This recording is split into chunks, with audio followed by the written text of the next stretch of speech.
साहब क्या करे, हमारा लड़का बीमार है, हम गए रहे साथ में हमारे बिटिया का। सुनिए सुनिए इस बिटिया की माँ के आंसू।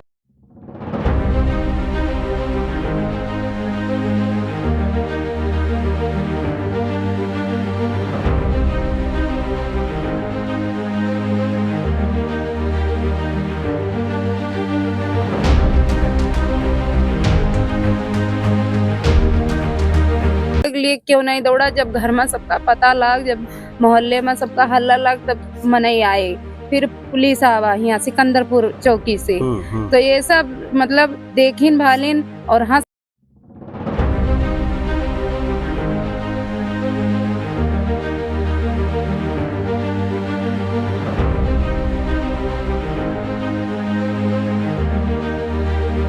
नंदनगर के हुए। और थाना कौन सा है उनका? परशुरामपुर के हुए। और हमें वहू उल्टा सीधा बेसिया वेसिया कह के हमें भगाए दिन कहीं नहीं कोठा वाली बे।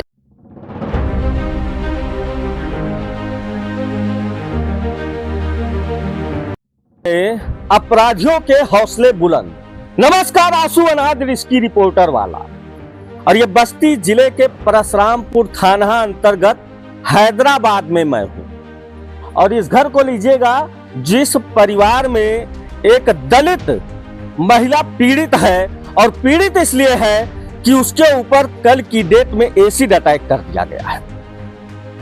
एसिड अटैक या तो ये लक्ष्मी बन जाए या फिर भारत के संविधान में भारतीय न्याय संहिता के तहत 10 वर्ष की सजा का प्रावधान भी किया गया है। इस गरीब परिवार को न्याय नहीं मिल पा रहा है। बस्ती जिले के परशुरामपुर थाना अंतर्गत हैदराबाद में इस दलित परिवार को न्याय नहीं मिल पा रहा है, क्योंकि इसका गुनाह है कि ये बाबा साहब के परिवार से है, और इसका सौभाग्य भी है कि ये बाबा साहब के परिवार से है। बाबा साहब ने जब इस देश का संविधान लिखा रहा होगा तो उन्होंने ये कभी कल्पना नहीं किया रहा होगा कि हमारी आने वाली औलादों के साथ में इस तरह का कृत्य किया जाएगा। बाबा जी के बुलडोजर से लोग डरता है, लेकिन यहाँ अपराधियों के हौसले इतने बुलंद है कि दिनों दिन आके दिन दहाड़े इस महिला पर एसिड अटैक कर देते हैं। हाँ, पूरा मामला बताइएगा तो आप। साहब कल हम ससुराल से आवत रहन अपने मायके में। तो लड़का हमारे साथे रहा। तो लड़का कहे मम्मी तू कुछ ले लियो, मामा खरती, मामा बीमार है और हम चली थे। तो हम कहें ठीक है भैया हम ले ली थे, तू चलो नानी खिया। ओकरे बाद ही चला लड़को हमारा भाई छोटा सा है 14 साल का, उतना तो बड़ा है नहीं। ओकरे बाद साहब हम हुआ मिठाइयों ना लिहन, वहीं से हम चल पड़न। वहीं से चल पड़न तो रास्ता में आवे लागन हैदराबाद में।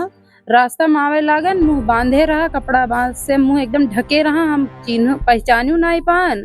और वो डायरेक्ट हमरे ऊपर एसिड डाल दीस, पूरा हमारी शरीर वरीर हाथ वाथ जले लाग। और हम चिल्लाए लागन, वहीं सहायता के लिए क्यों नहीं दौड़ा? जब घर में सबका पता लग, जब मोहल्ले में सबका हल्ला लग, तब मनाई आए। फिर पुलिस आवा यहाँ सिकंदरपुर चौकी से। तो ये सब मतलब देखिन भालिन और हंस हंस के आपसे में बतियाए लगे, हमार मजाक उड़ाइन, हमार दवाई नाई बस साहब। हम यहाँ से बस्ती गए, वही लिखान पढ़ान है, लेकिन अभी तक हमें न्याय नहीं मिला थे साहब। कहो तो हम मर जाए, नहीं तो जस कहो तस करी, हम बहुत दुखी हैं। हमारा नाम रोहित है। आपकी मम्मी है ये? हाँ। आप तुम्हारे साथ क्या घटना घटती है? हम बाजार में जाते हैं तो हमें मतलब कहते हैं यहाँ तुमको गंदी गंदी फोटो दिखाए, और बाजार में हम जाते हैं तो वो लड़का हमें गाली भी देता था। कौन सा लड़का? वो सत्यम। अच्छा सत्यम। आपको आपकी मम्मी को लेकर वीडियो दिखाते हैं? हाँ। और कहते हैं मैं स्कूल में जा रहा था और सब बच्चों के आके वीडियो दिखाए और कहते थे इनको चिढ़ाओ उल्टा सीधा। मैं मैच खेलने भी जाता था अपने ग्राउंड में, तो वहाँ भी सब बच्चे मुझे उल्टा सीधा चिढ़ा के भगा दिए। हमें बहुत मतलब ब्लैकमेल की गाली दिए, रास्ता में हाथ पकड़ लिए, मायके में आए का हाथ पकड़ लिए और गाली दिए। मतलब पूरे बाजार में पूछे ये कहाँ जाती कहाँ नहीं जाती, छेड़खानी की यहाँ से लेके कटरा तक हमें पकड़ कर मरबो की, हमार फोन छोड़ लीन। और जब यकर शिकायत हम थाना पर किहन तो थाने वाले हमार मतलब सब मिलके प्रधान आशीष प्रधान, राजकुमार प्रधान साधु प्रधान सब मिलके दबाए दीन। उनके माँ बाप आए, वो सब हाथ वोट जोड़ीन, कहीं माफ कर दो, कुछ बड़ों का बात मानो। हम कहें ठीक है, एक बार हम मान जाए थे, अगर ये सब कहें आशीष प्रधान और राजकुमार प्रधान कि अगर एक दाई माफ कर दो, अगर दोबारा ये तुम्हें छेड़खानी करी है तो हम सब इन्हें जेल में डालब। ओकरे बाद साहब वीडियो हमारा डिलीट ना किए रहे, वीडियो रखे रहिए। फिर ये सबका दिखावे लगे, हमरे लड़का के दिखावे, हमरे लड़का के बुलाए के गाली दिए। वो स्कूल से निकाल दिया गए कि जाओ तहार मम्मी यह मेरी खराब ही, भैया हम तुम्हें पढ़ा ना पाए, वो लड़का यहाँ तक सत्यम गुप्ता यहाँ तक आवत है स्कूल में, जाओ तू यहीं से निकल जाओ। हमरे लड़का के पढ़ाई छूट दे साहब, और हमें गाली बिछड़ी गाली दिए, बहुत गंदी गाली दिए। और ओकरे बाद में ब्लैकमेल चलते रह गए। जब इनके महतारी बाप से हम शिकायत की हन तो हमें गंदी गाली दे के भगाए दी।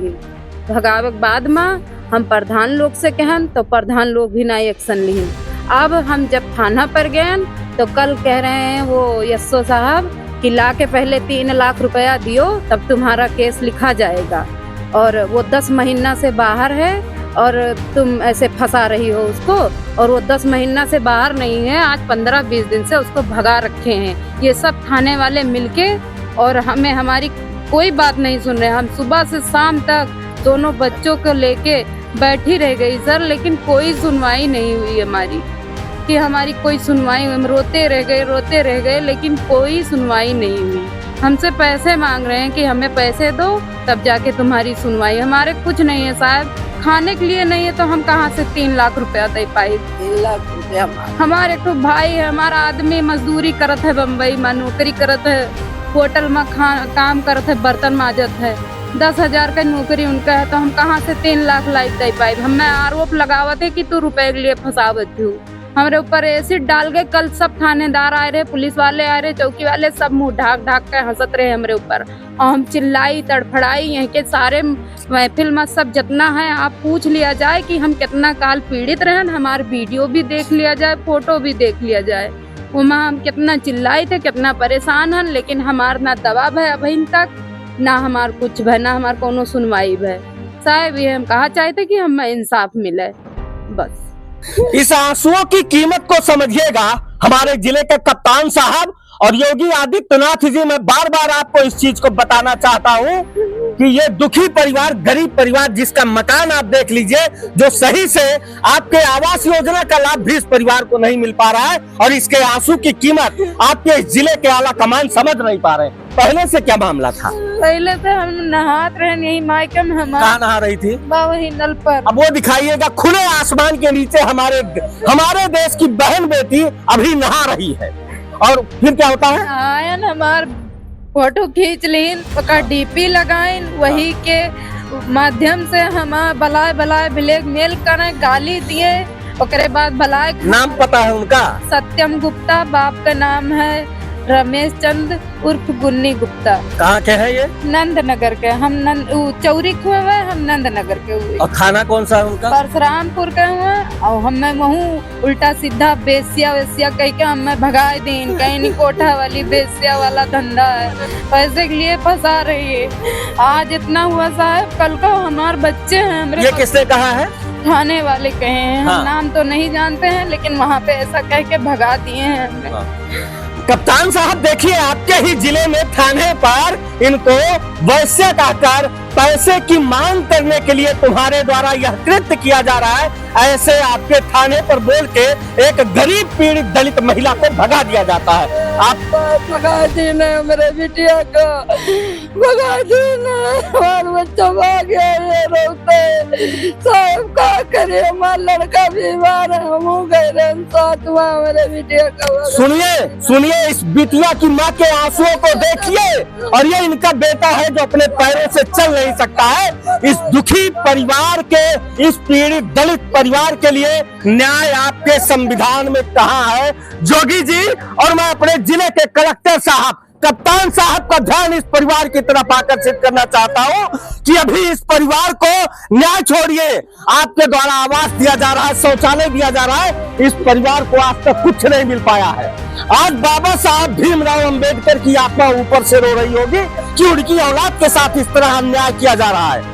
मैं अपने उत्तर प्रदेश के मुखिया योगी आदित्यनाथ से और अपने जिले के कलेक्टर साहब से, कप्तान साहब से भारत का संविधान में कहता अनुच्छेद 14 सभी के लिए समान न्याय। और यहाँ देखिए समान न्याय इसलिए नहीं क्योंकि ये अंबानी नहीं है, इनकी किस्मत तो उसी दिन खराब हो गई जब ये किसी गरीब परिवार में पैदा हो गए, दलित परिवार में पैदा हो गए।